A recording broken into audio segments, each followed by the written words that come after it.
Oh, like I should scoot forward so like I kind of look more your size. Like look at the size difference. Just like I should call you mini-me. Anyway.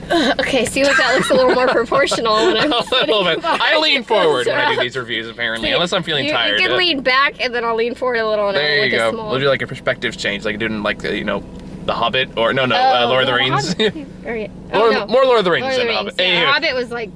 Then they do CGI, right? CGI. Okay. Even Peter Jackson admits they didn't know what the hell they were doing. I thought it looked okay. No, actually, they admitted that in a recent, they actually released a video.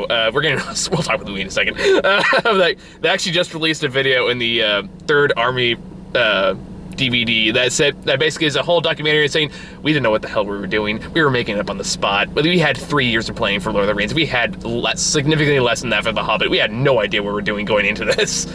It's actually kind of amazing. That's hilarious that they admitted to that. Okay, so, Spotlight. Spotlight. What the fuck was that? It was so good. It was so good. A brilliant film.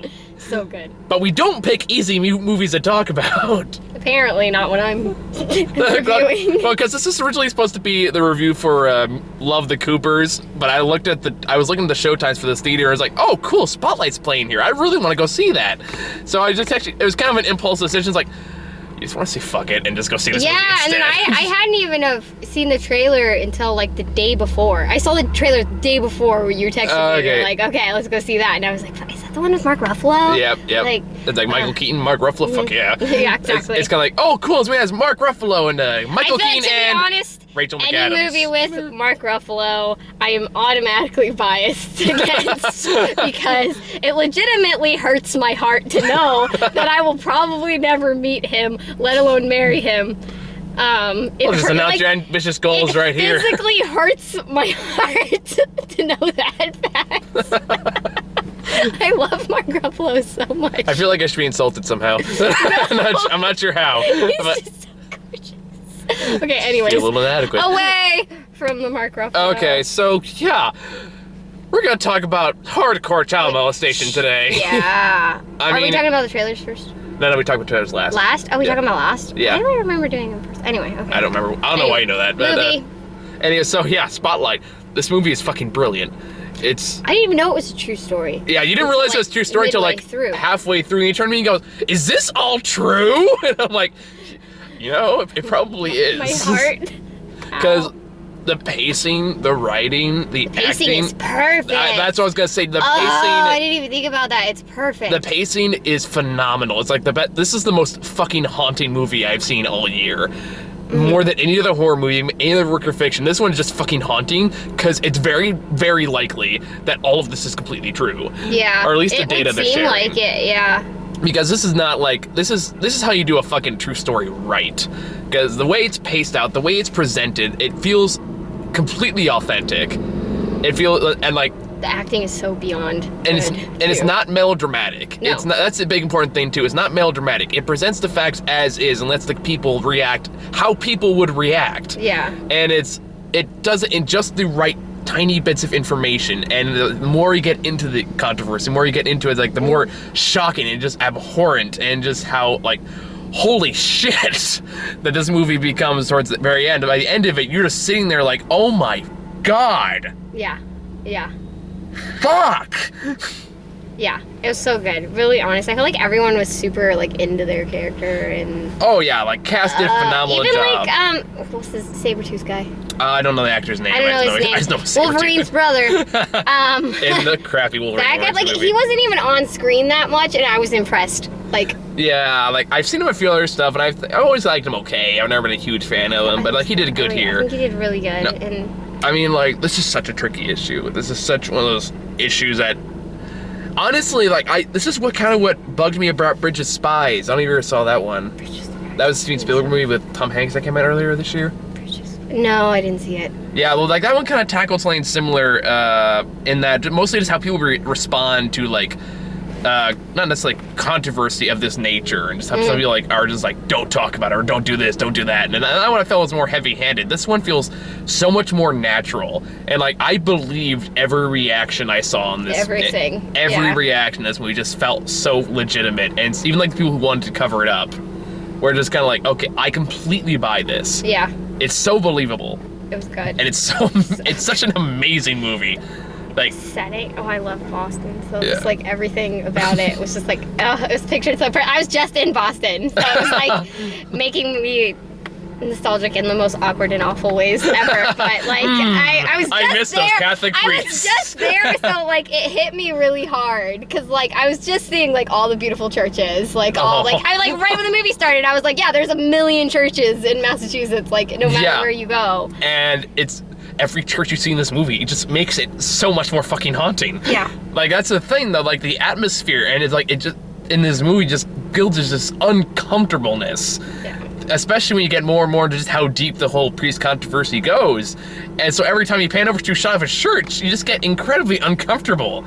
Or like when one of the reporters realizes that there's a priest living right around the corner. Yeah, or it was a treatment center for the priests. Yeah, so when the priests went on sick leave for, you know, when they were pulled out because they're molesting little boys and girls, they sent them to treatment centers and they were on sick leave. And then one of the reporters had actually lived down the street from one of the treatment centers. Yeah, or like at least from one of the priests I worked at. His like exasperation was like wanting to tell his family and his neighbors and stuff and warn people, and he couldn't. And just imagine the position you had to be in, and like knowing that information, knowing you can't say anything, otherwise you're like I don't want to say spoil the story, well, but like expose it before it's ready. Proper like backup and sources and.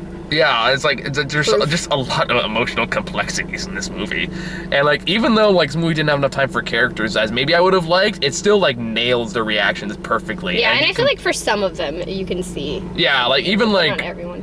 I'll give Rachel McAdams credit. I'm not a huge fan of hers. I think she's the only one that like I feel like her character, like her like person is already like you feel like she's already very compassionate, so I feel like she probably didn't have to go too like far no she's kind of I mean it's nicer to see do obviously Oscar-worthy material for a change rather than just I'm to do another rom-com that maybe have some kind of weird sci-fi element to it. Yeah, she may give you that. Wait, was she in Winter's Tale? No, that wasn't her. Okay. Winter's Tale is an amazing movie for all the wrong reasons. For all the wrong reasons. Okay. I'll explain later, but it's an amazing movie.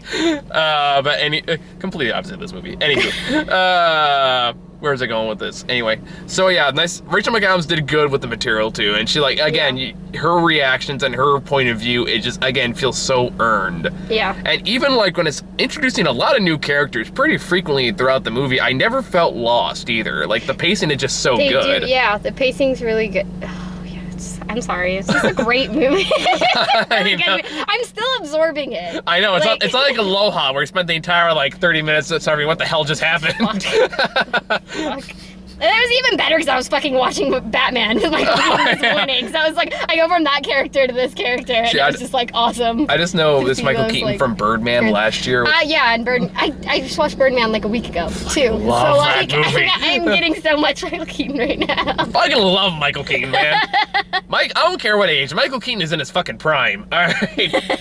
Fair enough. I don't care if he was in the last RoboCop. He's still fantastic. Birdman just completely sold me on Michael Keaton for life. Birdman was amazing. I'm probably gonna watch it again when I go home. So good. But again, just Michael Keaton knocks it out of the park. Mark Ruffalo is amazing. There's never a point in life on screen and not on screen where Mark Ruffalo is not amazing. Okay, now to be fair, Mark Ruffalo. Honestly, come to think of it, considering how much Mark Ruffalo actually takes part in like humanitarian purposes, I have to wonder how much of a personal endeavor this movie was for him.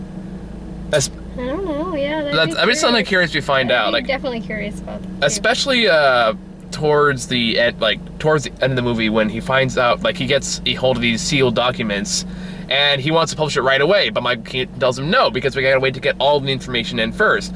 And he has this like. Get the system, not the individual. Yeah, exactly. They have to prove that it covers all the priests and not just the one that the letters that Mark Ruffalo finds covers. So, and then Mark Ruffalo obviously blows up. It's like, no. If we don't do this now, someone else can get these stories because it's public access. Everyone can get these stories if they work at it.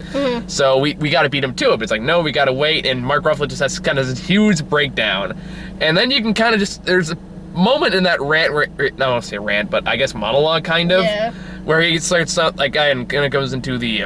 We're talking about priests that like most children here, like they molest. Like we're talking about kids' lives. They rape children, like, and if we don't do something, they're gonna get away with it. Yeah. Or this is gonna get buried. A ton of I like that they didn't fail to mention that a lot of the children who suffered this are now dead because of drugs and alcohol and stuff, and I mean, turning to that. They alluded to it more than one time that's like a possibility, which I thought was fantastic. No, like even then, what I like about the movie in particular is that it never feels melodramatic. Yeah. Like any other director could take the same source material, could make an insanely overdramatic movie about this, and it would have completely lost its meaning.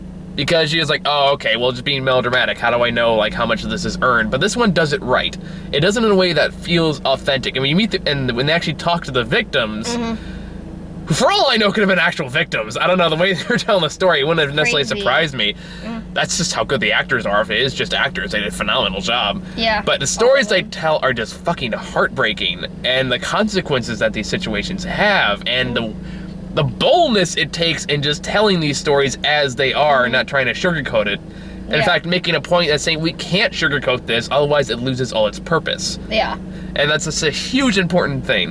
And it's such a huge important story about the power of media, the kind of the mentality we go into of just not wanting to acknowledge that bad shit happens. Yeah. And it's something we're getting a lot of nowadays too. This is very relevant to today's work, especially now that we're going this whole. I probably shouldn't drag this into this, but I'm going to anyway.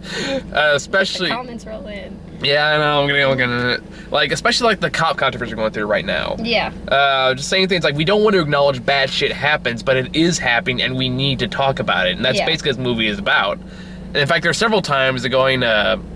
Where people question themselves, like, why didn't we do anything sooner if we knew these pieces were there? I liked that part of it, too. So it acknowledges personal responsibility as far as the press and the church goes in letting this problem persist. And the average citizen, too, just lets this problem persist. It's like the thing we all know about, but we never talk about because we don't want to acknowledge it. Ignorance is bliss, or just not... ignoring it is bliss. It's kind of the more the theme is like we all know something was going on, but just none of us did anything about it. Not acknowledging it.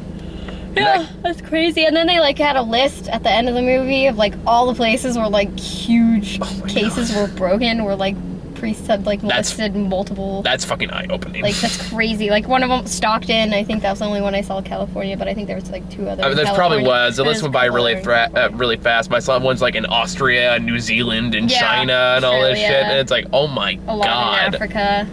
I mean, that's fucking eye-opening right there. Yeah, and it's just like all these like, and then the guy that like shoved it all under, he wasn't even like, you know, fired. I don't know what. It's not fired for being a priest. No, he just got reassigned. He got reassigned to somewhere in Africa, where I'm sure he's doing great work. Yeah, I'm sure. Hiding stories still. I'm sure. It's just.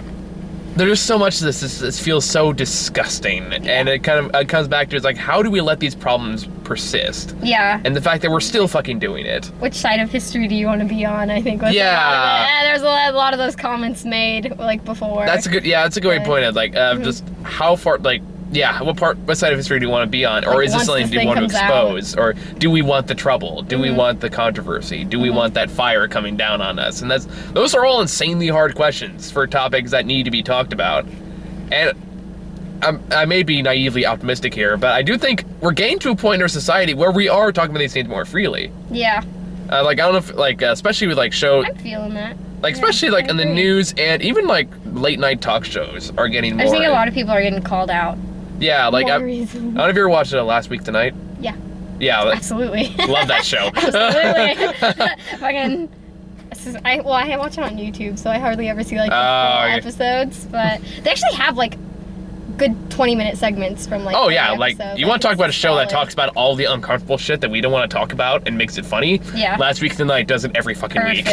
Perfect. I love that show. Just, again, like, here's the shit we're not talking about and we need to talk about, and that's, like, such an important part of just life and journalism in particular. Was this, like, a mainstream movie, or is this, like, Spotlight? Showing everywhere? No, this is the only theater I saw in San Jose that was playing it. Okay, yeah, but I literally just saw the trailer like 2 days ago. I've seen the trailer for this a few times now, so that's how I knew about it. Okay. But as far as I know, this is getting too wide a release. I think it was released a couple weeks ago, and it just now came in this week. Okay. So, I don't know. So I would like to see some more theaters. I would like people to see more of it because I think it's an important movie to go see. Absolutely. Super eye-opening. Oh, yeah. Being that I was just in Boston and I did not know about any of this. This has been a bad year for Boston for me. It makes me cringe. Like, I know children in Boston. Like, that's so... Every time I see it, like in the movie, you see a children in the playground right by the fucking church. Again, just makes you so god-awful, like goddamn uncomfortable. Awful. Try going to Boston now. now. I still want to move to Boston. I was gonna say, try going to Boston now and look at the church and that being I will avoid the Catholic churches. Thank goodness I'm not religious. But, Fuck. Yeah, no. That being said, Boston is fucking beautiful. I'm sure it is. Even in the movie, it's like beautiful and everything's old and just super pretty. Problem is, I'd probably go to Boston because I'm playing a lot of Fallout 4 the past week, so I'd probably just go there and go, oh, don't want to go in there, there are ghouls in there. That's funny. Is that the setting? Yeah, it's Boston. No, Boston's the setting. Cool. You can visit Boston, you can walk through, you can walk all around there. That's awesome. You can visit towers and shit. Oh yeah, I haven't seen any gameplay of it. Yep. Do you play Fallout at all? No, I like watching other people play. Ah, you're a Let's Player. I don't play. I suck at everything video games. Well, aren't you optimistic as fuck? Oh, I'm great at Tetris. Oh, there you go. It. That's something. That is my only claim to fame. But anyways. So I walk around and like looking at Boston, like, oh, I feel like I've been to this church in the game. Creepy. Maybe the supermutants are really just priests.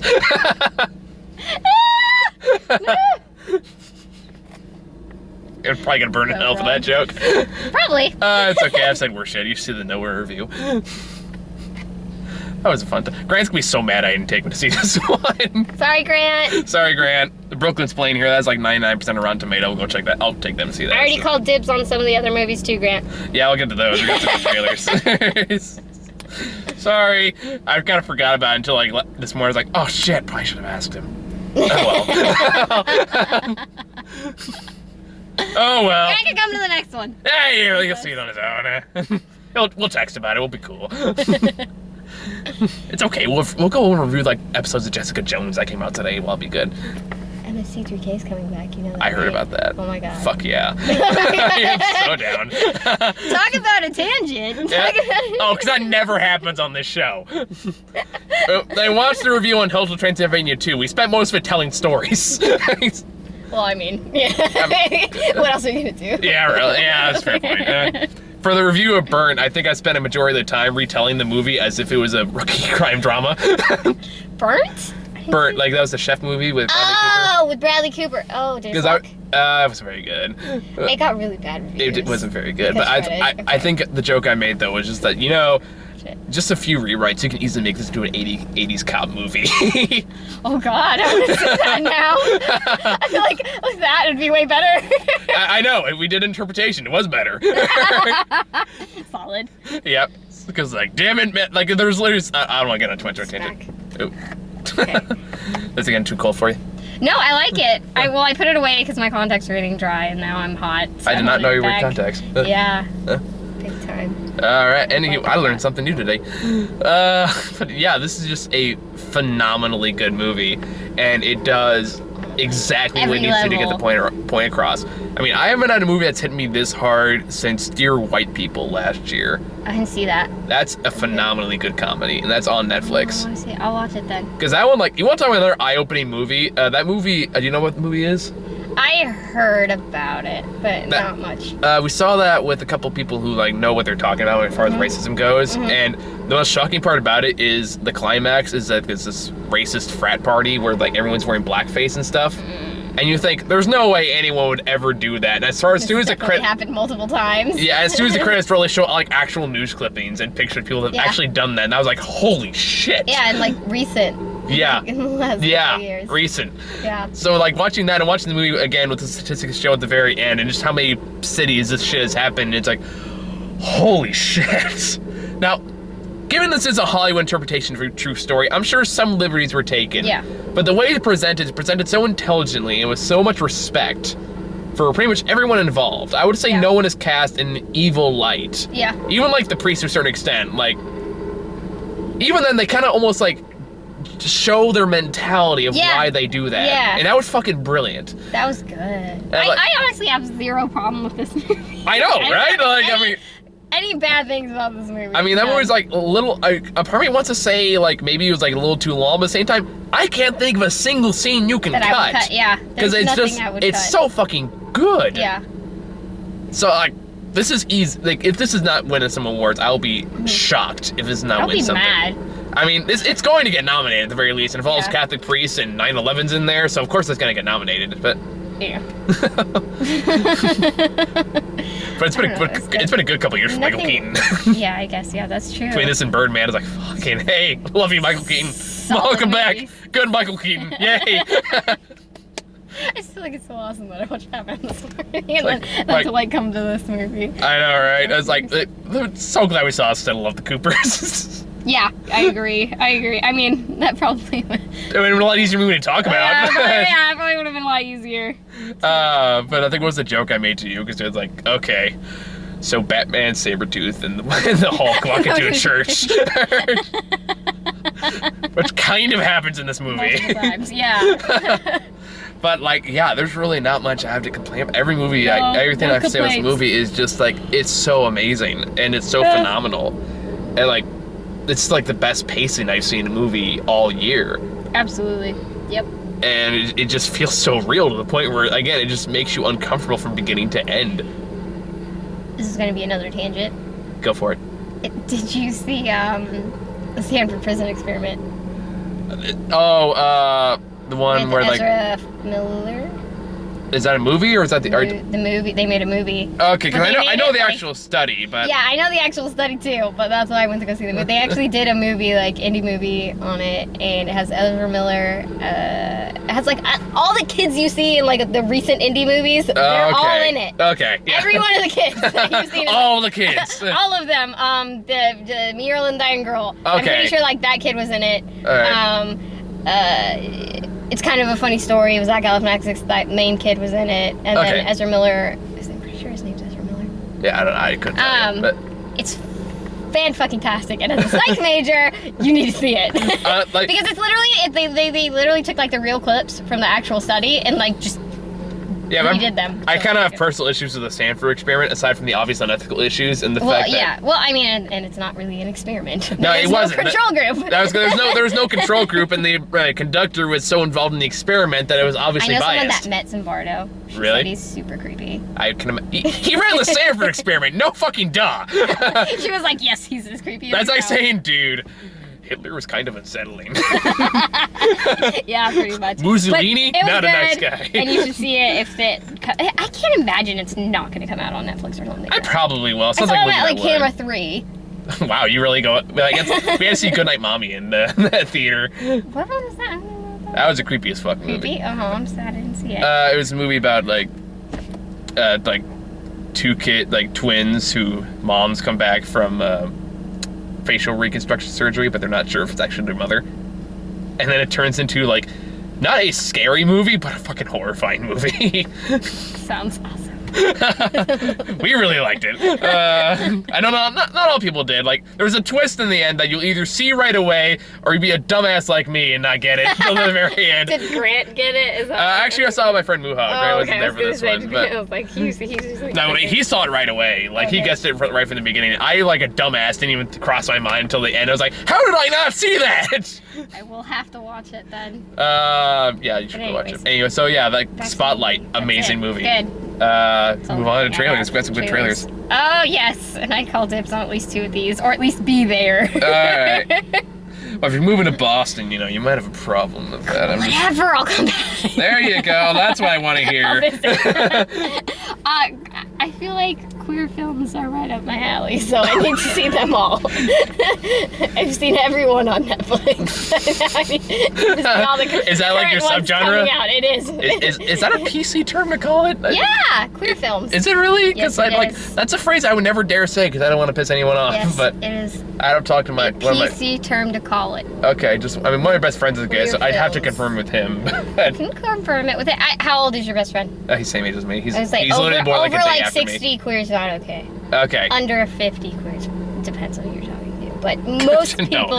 Okay, queer theory is like a thing. Queer films is a thing. I'm afraid to Google that. No, it's good. It's good. It's good. It's very academic.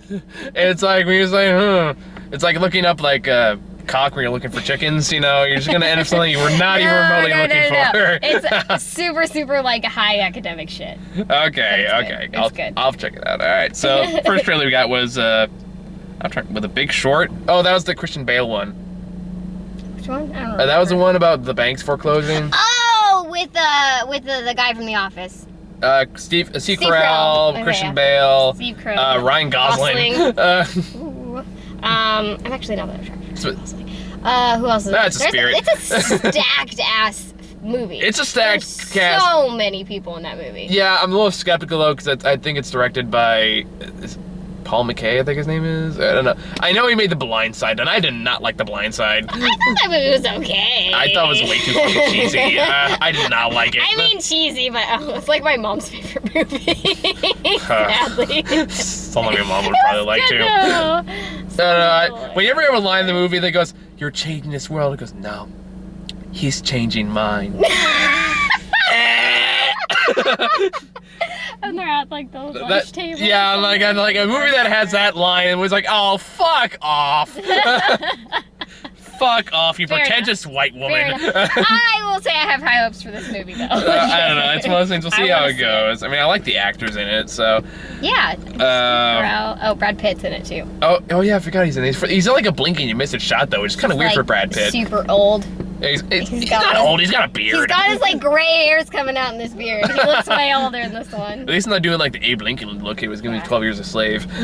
I didn't see that yet. That was a really good movie. I heard it's really good. I heard it's really long. It is a long movie. Okay. It's that's another one like holy shit. Only recently just saw Django.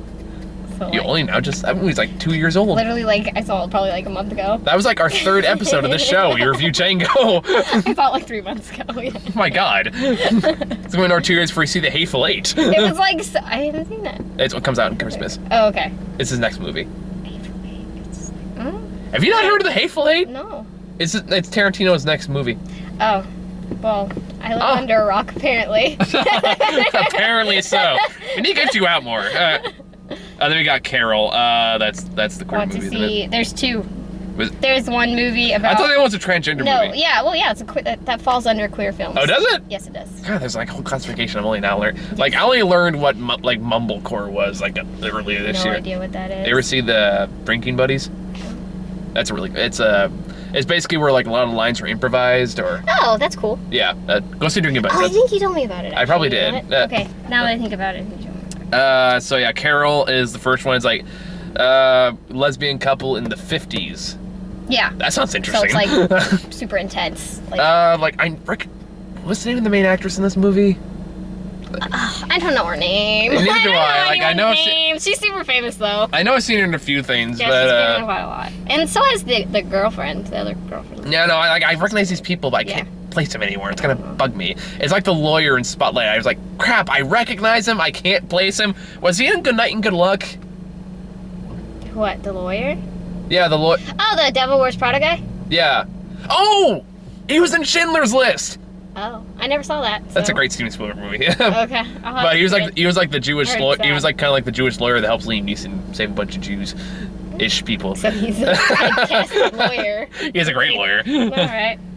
But he's also talking about Liam Neeson when he was at his most charming, unless I'm gonna kill you phase of his career. But yeah, Carol looks interesting. We got the Danish girl, which has the girl from Ex Machina. Ex Machina, and what's the name of the actor who plays the lead role in that? I have no idea. Because I know he won an Oscar last year for The Theory of Everything when he played Stephen Hawking. I didn't see it. And then he was in Jupiter I haven't seen Ascending. anything. I'm gonna look it up because it's gonna bug me. So I have a great question when it comes to the main actor of this movie. As soon as I can look at his name, I'm gonna. No, I want to. There we go. Okay. Theory of Everything. Your poor phone. I know. See, getting this repaired requires money, and that is not something I. Most of my money goes to food and this show, so support us on Patreon, so I can afford to live. All right, Eddie Redmayne, whatever. Eddie Redmayne. But he just won an Oscar for The Theory of Everything for playing Stephen Hawking, and then he was in Jupiter I Ascending. want to see that. And then, Wait, so wow. So it makes me wonder, are we gonna get Les Miserables Theory of Everything Eddie, or are we gonna get Jupiter Ascending Eddie? Have you seen his performance in Jupiter Ascending? I didn't even know It's Jupiter Ascending amazing was a for all the thing. wrong reasons. It's like, you watch the thing like, oh, he's really good at Theory of Everything. Then we get Jupiter Ascending where he goes, I create life! And I can take it away. He sounds like a dying cancer patient in the entire movie. It's incredible. That's not an exaggeration. Jupiter is Ascending. It's a movie you watch while insanely drunk. When did that come out? Earlier this year. I've never even heard of it. You really have been in your own bubble for too long. I have, apparently. We over winter break, we gotta take on a lot more movies. Yeah, big time. Just hang out more. Big time. You know, we have fun together. We need to hang out more. All right, and then we got trailer for Macbeth. I want to see that. That looks rad as shit. I'm totally down for that movie. That looks super rad. I can't wait for Macbeth. I mean, Michael Fassbender, he will lead the mutant revolution. He will take over a kingdom, and he'll make your iPad. Yeah. What was I thinking about? Wasn't there the chick? Yeah, she was in Dark Knight Rises. She played and Inception. Yes, Inception. That's what I was thinking of her from. Yeah. Yeah, so she's in those movies. I really like her. She's a really good actress. So yeah, that movie looks really good. I mean, it's Shakespeare, so I'm gonna spend the entire time trying to translate what the hell they're saying. But Do you think they're gonna do it like modern language, or do you think they're gonna actually do it? I think they're gonna actually do the Shakespearean language. I hope so. That'd be rad. I'm totally think they're gonna do it. It's gonna be like fucking what was it? Hamlet. They did. It was kind of more modernized, but they still kept the language in there. Have you seen that one? It's like from 1998. With who? I know it had guest appearance from Billy Crystal and Robin Williams in there. I feel like I've seen part of it, but never the whole thing. Probably it's a really good adaptation of it. Okay. But yeah, that was all the I have to take my uncle with me. He's a Shakespeare teacher. Is he really? Yeah. Like you knew somebody about the bank foreclosure, right? Too, right? Oh yeah, what's the movie called? The bank. The Big Short. Oh yeah. Because my dad had worked in the banks like before the crash, and so like a lot of things that they're just like saying in the trailer, like I heard my dad saying like normally like before. Nice. So oh yeah, it was really 1996 that the other Hamlet movie came out. It had let's see. Oh, the guy from the professor of Jurassic Park. Yeah, Richard. I always forget his name. I don't know his name. Yeah, like you can take a look at that. See if you recognize any of the people there. That guy, what's his last name? Kenneth what? Kenneth starts with a BR apparently. He looks familiar. I don't know. That's Billy Crystal, has Robin Williams in there very briefly, but they're there. I think I definitely saw this. I saw this in class, I think. Actually. It's a really good movie. I have it on DVD. Now that I'm thinking of it. Took me a while to find it, but I got it. I did see this in class. I changed my mind. Okay. Alright. Got it. So, you got any final thoughts about Spotlight? Really fucking good. Yeah. Go see it immediately. I don't know if we'll still see Love the Coopers. If there's like a demand for it, I'll go see it. I still don't even know what the fuck it is. I never saw the trailer. It's one of those stupid, so I look bigger. If I had a nickel for every guy that ever said that. That's what he said. I'm always so slow to those jokes. What was that? I'm always so slow to those jokes. I'm shocked. And I always set myself up for them, like, really well. It's a sad life. You need to be in the show more often. We'll eventually just get to the show so much you'll eventually make the fan polls we got going on right now. The fan polls. Oh, you didn't I didn't even know those were a thing. You didn't hear about those? No. We got fan polls now. We got fan emails and shit. It's pretty cool, actually. Am I allowed to, like, pretend to be a fan? Is that who I like the fan? I did. Okay, yeah, exactly, alright. It's only fair. If I'm being completely honest. Okay, good. Patrick's beating me. Fuck that. No, I'm kidding. I didn't do it. Log on like 10 different browsers. Upvote. All right. You're not on the list yet, but keep working on it, kid. We'll get you there. Winter break. Winter break. Coming. There you go. Winter break's coming. We'll be less busy. We'll make it.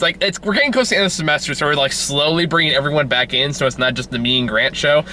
Yeah, it's been you and Grant like a lot. Because Grant like the person that has the most free time, and God bless him, he's willing to see terrible things. God bless the man. I really do owe him more than I give him credit for. But anywho, so yeah, Spotlight. Go see this movie. Check it out. Otherwise, we'll probably come back to this theater because Brooklyn's playing here, and that's gotten like 99%. And because I work right there. Yeah, that helps. You're like right around the corner. I'm really close, so that makes it simple. And then, like I said, if there's a demand to see the 33 or Love the Coopers, we'll check it out. Otherwise, honestly, I'd rather just go see Brooklyn because I've seen enough shit this year. I really want to see Brooklyn. I just like looked it up like before. I found out about it when I looked up the times for this movie. Oh, okay. So I was like, oh wow, holy shit, it's got a lot of good reviews. It looks really good. And then what even comes out this week or like today? Oh, we got Hunger Games, the last one. God. Oh, I didn't see the one before this one. It's okay. Okay. I like the first two better, but like, it's a movie that exists. It's a movie that exists. So I don't know, maybe this one, like, I guess is the more action-packed one, because the other one was mostly just politics, which is fine. It's part of the reason I like the series, but like not in the way that was interesting, like the social satire from the first two movies. So, I don't know. And then we got, fuck. I gotta go see The Night Before. I don't even know what that is. It's the movie with Seth Rogen and, I love Seth Rogen. I do not. I like him on a personal level. I don't know that I Fair enough. I'm sure he's a nice guy. I'm sure he's a nice guy. I feel like he'd be at least like my top 5 if I got to pick like famous people to hang out with. I think he'd. True, to be fair, if I had an opportunity to grab a beer with Seth Rogen, I'd probably take a chance, because it's not like a pretty chill guy, but like acting-wise, I am so sick of him. He does the same thing every time. He does, and that's my character problem. It has Joseph Gordon-Levitt, who I do like, and Anthony Mackie is in the movie too. I think he might have been Falcon. But I mean, I'm down to see that if no one else wants to see it. So I think he played the Falcon in Captain America 2. I didn't see Captain America 1 or 2. You're killing me here. You are absolutely killing me. I don't have any time. I'm doing homework. Winter break, you were coming over to my house where you were watching movies. Well, you're picking my ass up so I don't have to crawl through my passenger side door. All right, deal. Gilroy. Deal. Okay. We will make it happen. So, yeah, I think that's all we got. Okay. So, thank you guys for watching. See you all, whatever the hell we see next. Bye. Bye.